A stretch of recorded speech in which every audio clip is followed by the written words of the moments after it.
বিয়ের বছরের পর বছর কেটে গেছে, কিন্তু ঘরে আসেনি কোনো নতুন অতিথি। একটি শিশুর হাসিমুখ, একটি পূর্ণাঙ্গ পরিবারের স্বপ্ন। কিন্তু শারীরিক জটিলতার কারণে অনেক দম্পতির কাছে এই স্বপ্ন অধরাই থেকে যায়। যখন নিঃসন্তান হওয়াকে নিয়তি বলে মেনে নিতে হতো, ঠিক তখনই আশার প্রদীপ হয়ে দেখা দেয় টেস্ট টিউব বেবি চিকিৎসা বা কৃত্রিম প্রজনন চিকিৎসা। বাংলাদেশে আইভিএফ বা কৃত্রিম প্রজনন চিকিৎসা বর্তমানে বেশ উন্নত এবং বিশ্বমানের সেবাসম্পন্ন। বন্ধ্যাত্ব সমস্যায় ভুগছেন এমন দম্পতিদের জন্য এটি একটি কার্যকর সমাধান, যেখানে শরীরের বাইরে গবেষণাগারে ডিম্বাণু ও শুক্রাণুর নিষেক ঘটিয়ে ভ্রূণ তৈরি করে পরবর্তীতে তা জরায়ুতে স্থাপন করা হয়। ২০০১ সালে দেশে প্রথম টেস্ট টিউব বেবি বা কৃত্রিম প্রজনন চিকিৎসায় জন্ম নেয় হীরা, মণি ও মুক্তা নামের ৩ শিশু। সেই থেকে এখন পর্যন্ত কয়েক হাজার শিশু এই পদ্ধতিতে জন্মগ্রহণ করেছে।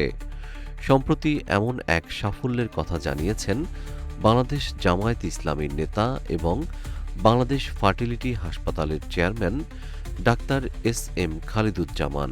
২৫ মার্চ ডাক্তার এস.এম. খালিদুজ্জামান তার ফেসবুক পোস্টে জানান, দীর্ঘ ৫.৫ বছরের অপেক্ষা, কষ্ট আর অজস্র প্রার্থনার পর অবশেষে আইভিএফ চিকিৎসায় সফলতা পেলেন এক প্রবাসী বাবা।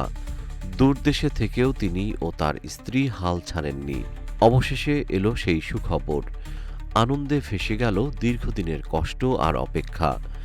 এই সফলতা শুধু একটি সন্তানের আগমনের নয়, এটি ভালোবাসা, ধৈর্য আর অটুট বিশ্বাসের জয়।